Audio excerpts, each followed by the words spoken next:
School life মানে আজকে half কালকে মাপ পরশু বাপরে বাপ। স্কুল লাইফ মানে বিরক্তিকর সাদা শার্ট আর সেলাই করা কালো প্যান্ট। স্কুল লাইফ মানে ব্যাগ ভর্তি মিথ্যা কথা। স্যার বাড়ির কাজ করছি কিন্তু খাতাটা ভুলে রেখেই আসছি। স্যার বিশ্বাস করেন গতকাল আমার পেটে ব্যথা ছিল তাই স্কুল আসতে পারিনি। সত্যি স্যার এটা আমার অভিভাবকের সাইন। স্কুল লাইফ মানে একদল হারামি বন্ধু। তখন প্রেম মানে বুঝতাম A+S। আর এই কাহিনী আমার হারামি বন্ধুরা শুনলে আমার অবস্থা শেষ। আর রবীন্দ্রনাথ যদি আমাদের তৈরি জাতীয় সঙ্গীত শুনতেন তাহলে নিজেকে নোবেল পাওয়ার অযোগ্য মনে করতেন। শপথ মানে নিজে অন্যায় করব, অন্যের অন্যায়কে প্রশ্রয় দেব।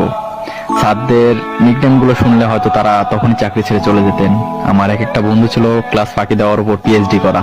নিজেকে অনেক বড় সন্ত্রাস মনে করতাম যখন আমি স্কুলে না আসা সত্ত্বেও আমার হাজিরা অন্য কেউ দিয়ে দিত। স্যারও আমাকে মারছে। স্যার কিছু না বলার পরে তাকে মারার পরে পানিশমেন্ট হিসেবে কান ধরে দাঁড়িয়ে থাকা। স্কুল লাইফ মানে নিজের ইচ্ছের বাইরে ঘন্টার পর ঘন্টা ক্লাসরুমে বসে থাকা। তখন প্রতিটা শুক্রবারকে ঈদ মনে হতো, আর এখন প্রতিটা দিনকে শুক্রবার মনে হয়, কিন্তু আগের মতো সেই ফিলিংসটা আর আসে না। হ্যাঁ আমি মিস করি, অনেক মিস করি ফেলে আসা সেই স্কুল লাইফটাকে, বন্ধু নামক কলেজের ভাইগুলোকে, আর শিক্ষক শিক্ষিকা নামক বাবা মাকে।